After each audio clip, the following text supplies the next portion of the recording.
I wanted to ask about miracles, especially in this time of mayhem and chaos and catastrophe. I wonder about how one can face these moments that we're going to face that seemingly are terrible and not panic or not be triggered and not behave in old ways, but be able to be open, be able to be uncanny, be able to trust in God in a way. How does one cultivate that capacity to remain open and not close down? The more that one has faith in God and love for God, the more you will feel the presence of God. Not just in those moments where, you're dealing with some catastrophe or difficulty, but you want to cultivate feeling it all the time, right? That's why ceaseless practice is required until it's your nature to realize you are not other than God, that the character is not God, but the character is a manifestation of consciousness that is God, and it's that consciousness that is moving you through time and space. And that consciousness, the more it is faithful to its source, the more that solutions to those impossible problems will miraculously come. All scientific inspirations came from that source, right? And artistic inspirations. All genius comes from that. The daimon that the Greeks talked about, right? That power of pure spirit is who we are. And the more we are open to knowing that self and not being trapped in the ego's identifications, the more that there will be a trust that the optimal solution will come, and even no matter how bad it looks, it's a blessing. And the more you have faith in that, the more you will see the silver lining in that cloud. So your capacity to perceive the blessings that may be hidden will be revealed, like an X-ray vision. You'll be able to see that and have patience and trust that even if the night doesn't come and rescue you from this situation at the moment, the response of God will come, and that in the meantime, your power to endure, your power to wait, your power to attend to the unknown aspects of any situation, and recognize that there is always the potential for a solution and a resolution to any situation. And there are always higher levels from which it can be perceived.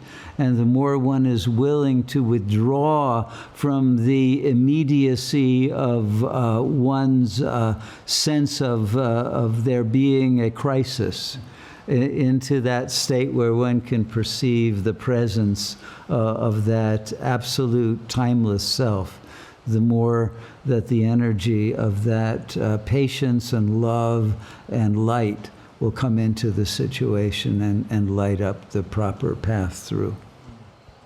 I hope that's helpful. Very helpful. Okay. Well, I'm glad to know that you are so aware of the miraculous and that it is happening.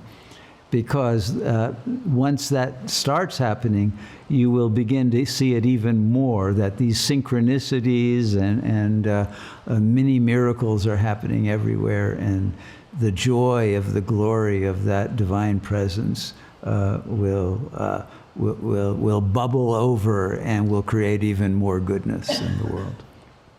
So, thank you. I think something that stood out that you talked about in the guided meditation and in the teaching was the safety and protection of God, and your heart not truly being free when that's felt and when that's known. What is ultimately safety and feeling that this sort of dichotomy of the ego always chasing security? Well, you're describing the seek part of the hide and seek, right? And you're seeking, but you're also still hiding. Right? So the discovery has to come as a surprise, as a shock, and a breakthrough. And it happens in a way that the ego could not have predicted or brought about by its own will, or have in some way engineered or produced through its limited capacity for knowledge, but has to come through the design of the dreamer.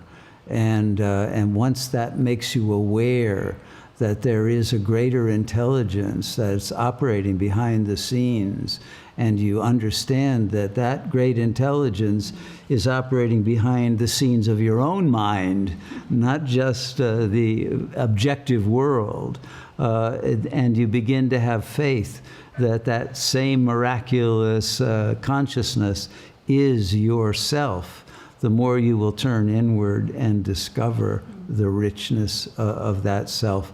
And then the ego, with all of its glitches that it projects and produces in the world involuntarily, just through its fears and preconceptions, will all change into miraculous revelations of the presence of God everywhere and always.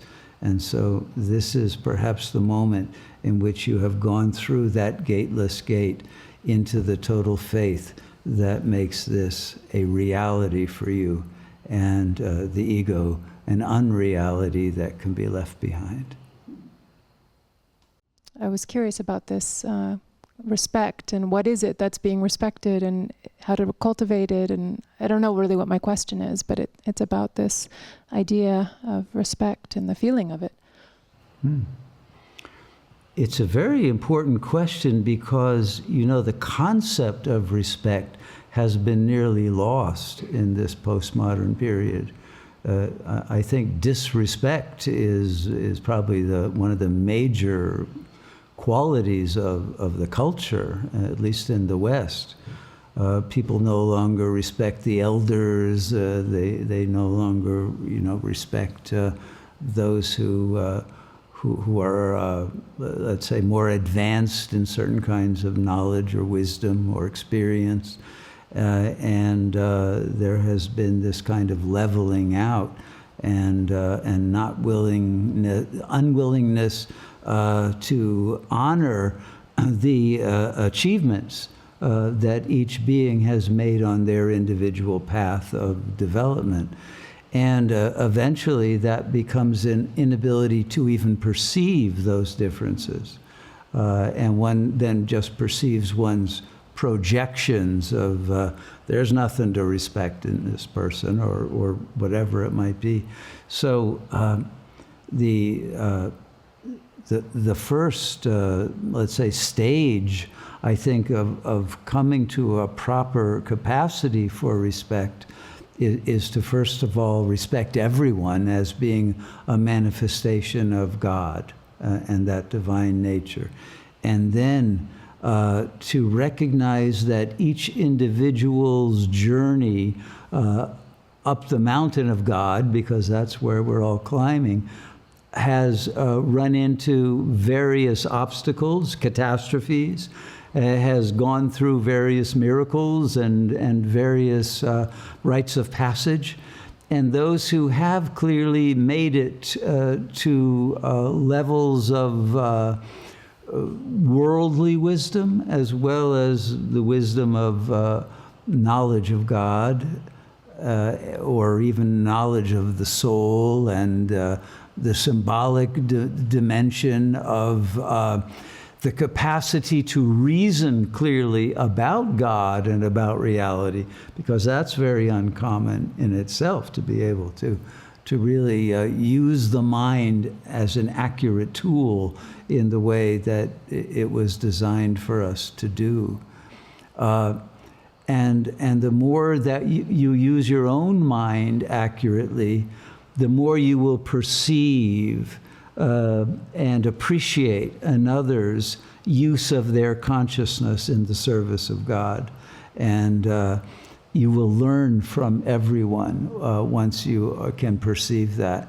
Even those whom you feel like have not developed, let's say, the maturation of consciousness to those higher chakra levels, you will also appreciate the forces that have held them back and their divine nature, and have respect also for the ordeal that they are still involved in, and have compassion in such a way that perhaps you can offer some help through your own experience of perhaps having gone through a similar passage. And if not, to be able to be open and resonate, let's say, non-defensively, in a way that can create a dialogue in which wisdom can emerge for all parties in that dialogue. Because that's why we come together. And the more we are open to listening to the other speak from their heart, the more our own heart begins to open, and insights and inspirations come in which we exponentiate each other's capacity for growth and development. And if we didn't start out with respect in the first place, we come to learn that the other has earned our respect, and we have even perhaps earned the right to some self-respect.